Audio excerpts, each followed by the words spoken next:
The Joe Rogan Experience. But anyway, that's where we were heading this one day. So we all packed up. We're in Beatty, Nevada, which is the Burro Inn. I can tell you that's where we always hold up at. And we take off from there every morning to go do the AM and the PM push. That's what you call it when the war is on. You call it the push. So we had one in the morning called AM push, one in the afternoon PM push. So we were all heading up for the AM push in a convoy. There's 3 vehicles, probably about 3 to 4 people per vehicle. I'm in the lead vehicle with the ranking guy. He's driving, and I'm right behind him. And then there's another gentleman in the passenger seat across from the driver, and then there's a young lady next to me.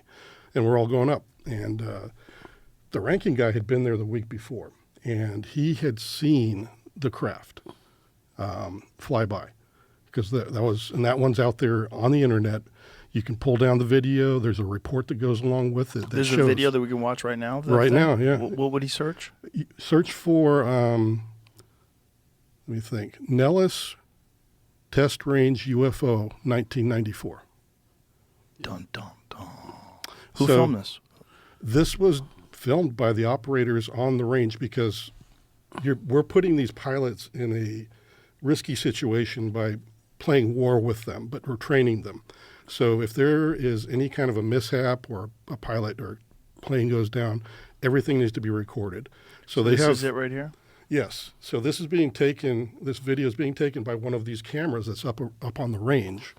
And along the bottom, you see that this is also trying to lock on to the craft so it can, follow it as it goes in and out, because this is the kind of way that you want to track if there's a craft that is having problems. And This is moving very erratically. Right. So this is what the ranking guy saw. Can I pause you for a second? This tracking, is this manual, or is this like some It's sort of an automated system? It's an automated system. So the automated system is having a hard time locking on to it. Yeah, if it locks on, you'll see a big spike, and that means that it finally locks on. Right now it's trying to, but something is stopping it from locking on, and they think it was the craft. It's moving like crazy, side to side, all over. There's actually a recording that goes with it where you hear the guys going, "Hey, does anybody know what this is? What's going on here?" Can we hear that?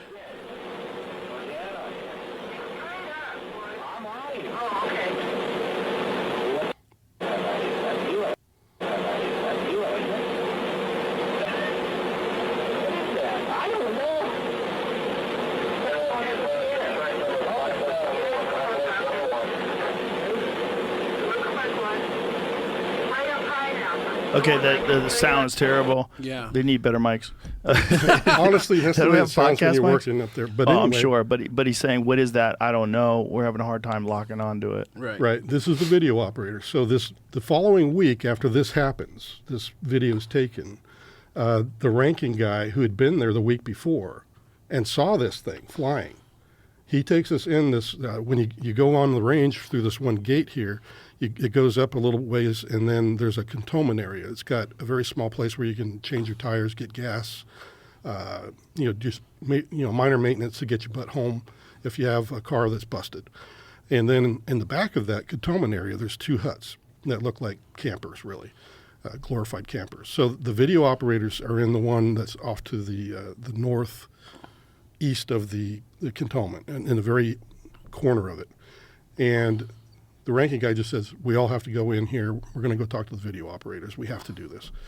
And this was because the week prior, everybody came back to garrison or back to our unit, and they had seen this thing, and they were all talking about this UFO. So we go in there, and there's the video operator. He has us all write our names down, whether we were there and saw it the first week or not. Then he makes us all sit down and watch that video. And he says, do you know what this is? And we're like, no. And then he just said, okay, thank you. And then after everybody that was there saw it and wrote their name down, we were allowed to leave. And that was all that was required. And so I was like, well, what was that all about? But then as I'm exiting, this lady that had been sitting against the wall on the far part of this little hut that we were in, and she grabs my arm and she just says, there's somebody on the range, don't talk to him. And she was really, really freaked out. And I'm like, thanks, strange, freaky lady. Got it. And I'm like, whatever. So we all hop out, we get in the vehicles, and then start taking off towards Quartz Mountain, because right at that cantonment area, there's a hard right. There's a hard right that goes off to Quartz Mountain. And about a mile, half a mile to a mile down that road, it's all dirt road up, by the way, there's this guy. It looks like he's wearing a uniform like we are.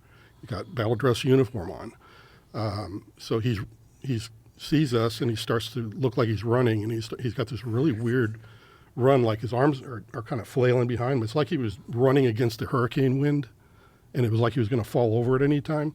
And I was like, yeah, it's a bit windy today, but it ain't that bad. So it looked really strange, and then I began to notice his skin tone looked like he might be hypothermic.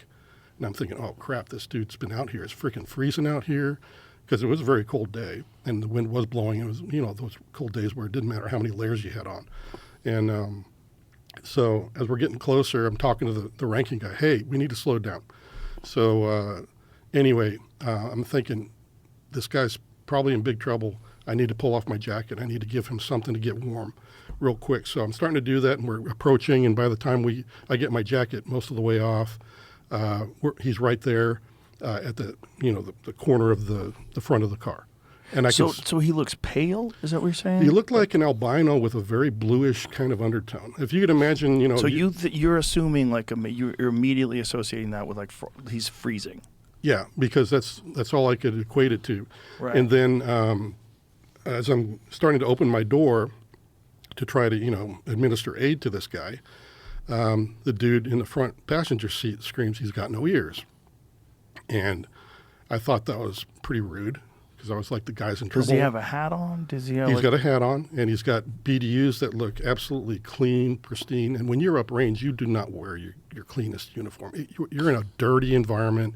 You wear your scuffed up boots. You don't take them with you. So he's got clean battle dress uniform. Everything. United States military very uniform. Out of place. Yeah, it looks very out of place when I finally do it. But anyway, I step out onto the roadway, and this guy screams that he's got no ears.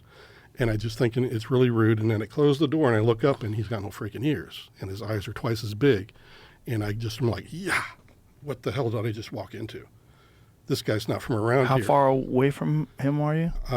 Probably from me to Just a few Logan. feet. Yeah, just talking distance. Okay.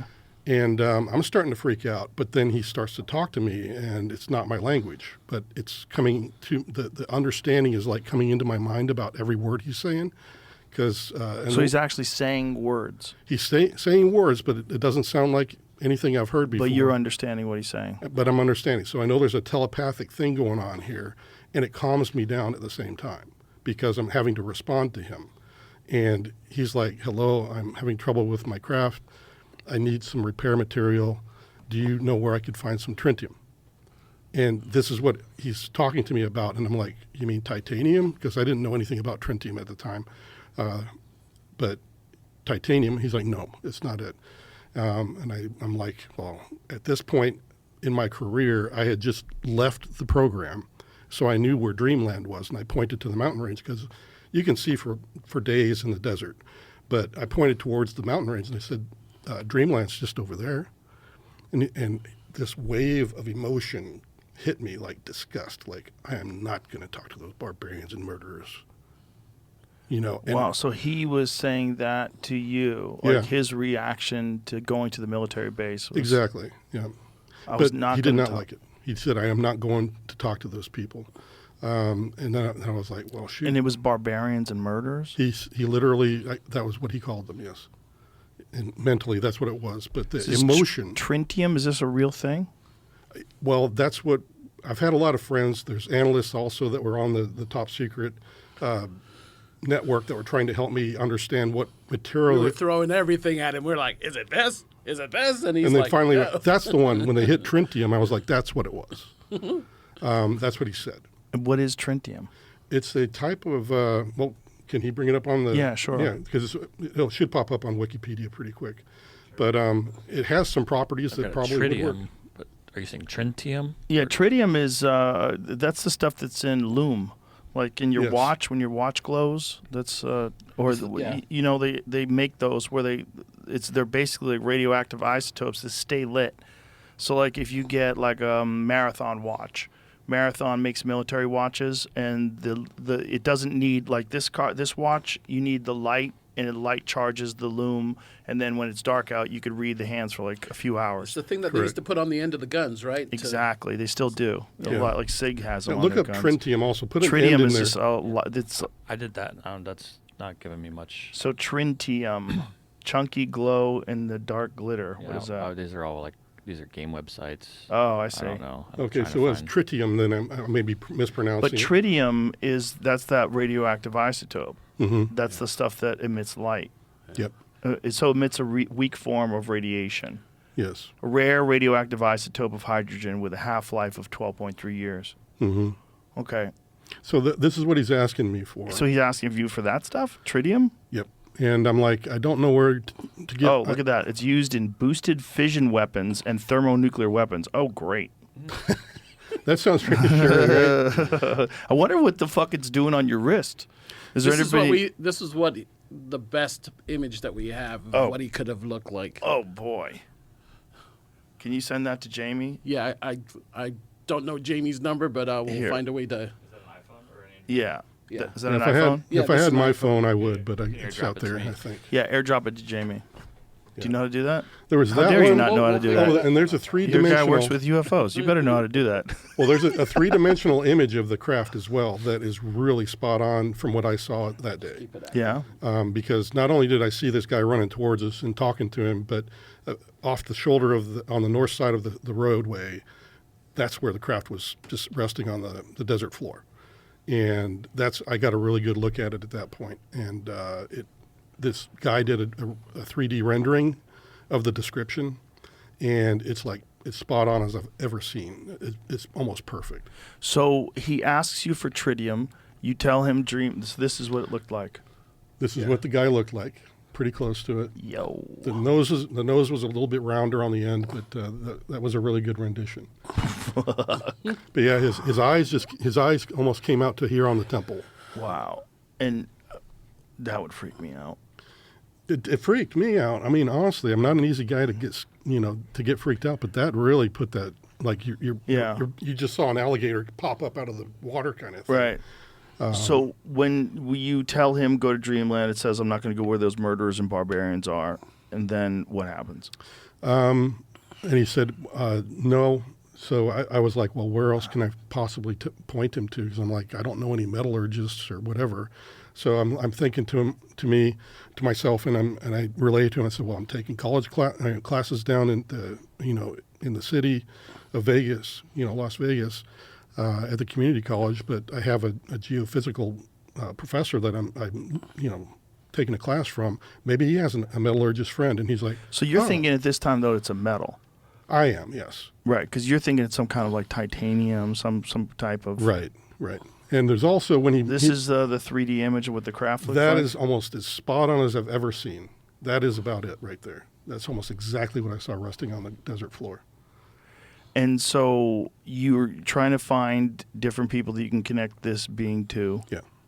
And what is it saying to you while you're... He thought that was a good idea, I think, or he was like, I mean, made him. He had that kind of, and he wanted to take action. So he doesn't really even say goodbye. He just kind of turns and off he goes back to his craft. And I'm thinking, well, okay. And I get back in the car, and sometime during that conversation with this entity, I remembered looking over at my friends in the car, and they had the weirdest look on their face, like they were all zonked out, totally zombied, like they couldn't even. They were just drooling on themselves. Were they just because they were flabbergasted, or was it because something was going on? Well, I figured out that maybe it was done by this entity because none of them seemed to even remember the incident. Only a few people seems to remember that we stopped, that we had talked to somebody on the roadway, but it was mainly the people that were in the back of the convoy. So they didn't see it up close like you did. Right, like we did. The people so how that were far right away there, would they be? they'd probably be a good 2 car lengths behind us. That's still enough to detect whether or not someone looks blue, though, right? Correct, and that's probably what they saw. But you know me, I'm kind of wide and I'm big. I was very muscular back then. And you're standing in front of this thing. So they'd have a difficult time because this guy stood about a good half foot shorter than me. And so they probably could see his arms from time to time, maybe catch a glimpse of his face or something. So they probably didn't get a very good view because if you're looking at me, I'm standing right next to my door. Mm-hmm. And they're behind me kind of almost obfuscated by just the angle that they're looking at him. So all the windows are tinted in those vehicles. Mm-hmm.